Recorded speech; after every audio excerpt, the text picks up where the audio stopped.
Последнее воскресенье июня. Это программа «Энергия». Здравствуйте. А значит, все идет по плану.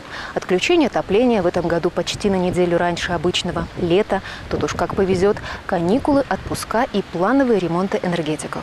И даже мы, такие обычные потребители тепла и света, тоже внесем свой вклад в подготовку к зиме.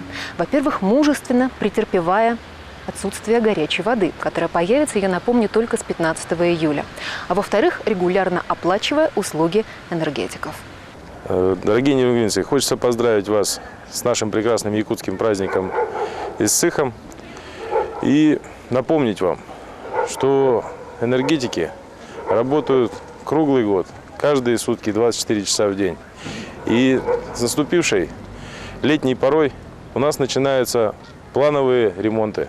Ремонты оборудования и сетей, чтобы к новой зиме, к новому отопительному сезону полностью подготовить станцию к отопительному сезону. Встает и остается актуальным вопрос долгов населения перед энергетиками. Дорогие наши жители, от ваших платежей зависит, как подготовиться Нерюнгринская ГРЭС и Чульманская ТЭЦ к новому отопительному сезону. И как мы следующую зиму будем получать в свои дома тепло и горячую воду. Поэтому прошу вас убедительно, оплатите свою задолженность. Спасибо. Ни капризы погоды, ни перемены во власти. Ничто не может повлиять на проведение этого мероприятия. Встреча якутского лета в Нерюнгринском районе традиционно подтягивается ко Дню России. И даже как-то незаметно его поглощает. Судите сами. Из года в год самыми колоритными моментами праздника были и остаются национальные постановки творческой группы из Мегино-Кангаласского улуса. Нынче их программа называлась «Благословение земли родной». Конечно, коллективы предприятий и организаций района, в том числе и нерюнгринские энергетики, тоже старались не отставать от гостей и, так сказать, влиться в стилистику эссааха. Соорудили на обрядовом комплексе свои временные жилища тюсюлге. Активно осваивали национальные виды спорта – якутские прыжки, перетягивание палки, борьбу хапсагай. Готовили и вкушали якутские блюда.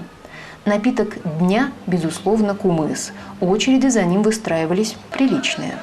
Впрочем, оставим всю эту земную суету, потому что эссаах есть праздник в честь богов Айы, то есть живущих по представлению древних якутов в верхнем мире, проще говоря, на небе. Праздник этот символизирует встречу не только лета, но и Нового года. Кстати, до войны он проводился в день летнего солнцестояния, 22 июня. Но с 1941 года по понятным причинам четкой даты эссаах не имеет. И в различных улусах празднуется в период с 10 по 25 июня на усмотрение местных властей. В нашем городе его привычно совмещают с Днем России. Несколько лет назад пробовали добавить к этому замесу третий компонент – День муниципального образования Нерюнгринский район. Но как-то не заладилось.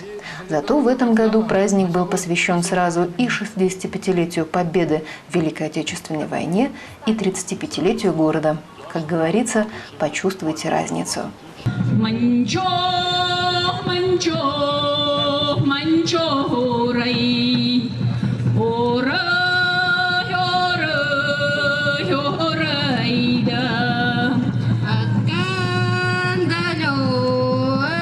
Любой вот такой большой праздник – это, конечно же, попытка сплотить и объединить людей.